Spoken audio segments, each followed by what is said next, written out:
부동산 직거래 부동산 119.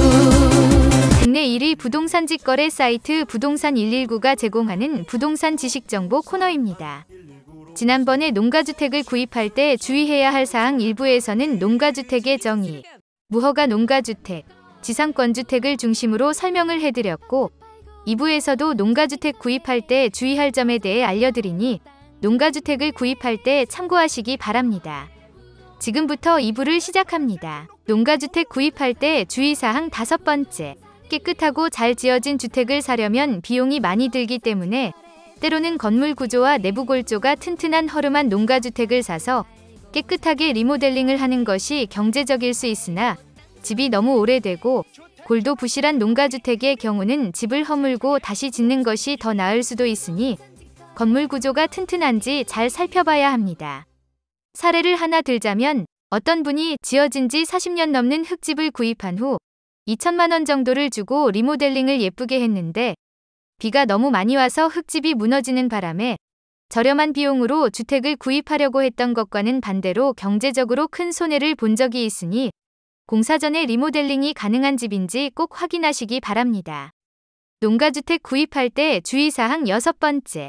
옛날 농가주택은 슬레이트 지붕인 경우가 많은데 요즘에는 슬레이트 지붕이 유해물질로 분리되어 슬레이트 지붕을 철거를 해야 하는 경우가 많은데 슬레이트 지붕 철거 비용이 몇백만 원 정도로 꽤 많이 들기 때문에 슬레이트 지붕의 경우는 철거 비용을 염두하고 구입하는 것이 좋으며 본인 부담을 줄이려면 농가주택 소재지 시군구청에 슬레이트 지붕 철거 지원 사업을 신청해서 지원금을 받아서 철거를 하면 본인 비용을 상당히 많이 줄일 수 있으나 요즘 슬레이트 지붕 신청자가 많고 예산이 한정이 되어 있어서 신청 후에 시간은 좀 걸린다고 하니 참고하시기 바랍니다.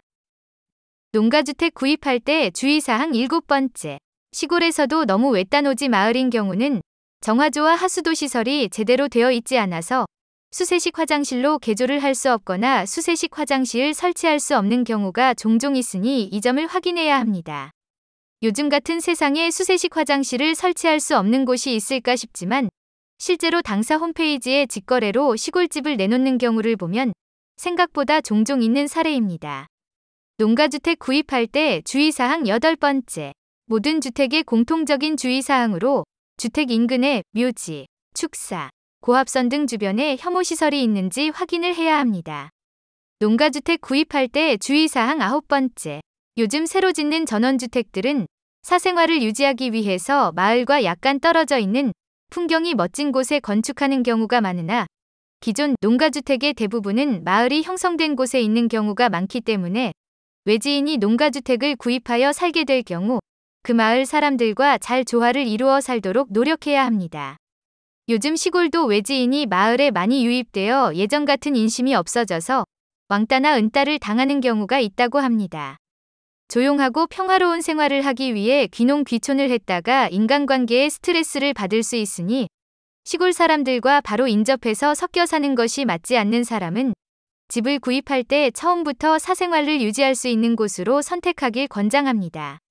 농촌 생활은 농가주택이나 전원주택 등 그 건축물에서 편안하게 사는 것이 주 목적이 아니라 농촌에서 삶을 여유롭게 즐기면서 자연과 벗삼아서 인간관계에 스트레스를 받지 않고 사는 것이 더 중요함을 항상 명심해야 하고 귀농귀촌을 생각할 때 가장 먼저 고려해야 할 점입니다. 농가주택 구입 시 주의할 점 2부는 여기서 마무리하고 다음 3부에서는 법적으로 세심한 주의가 필요한 농업인주택에 대해서 알아보겠습니다. 부동산 119 공식 홈페이지 www.bd119.com에서 40만 건 부동산 직거래 매물 확인하세요.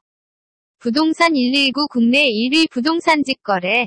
구독, 좋아요, 클릭 부탁합니다.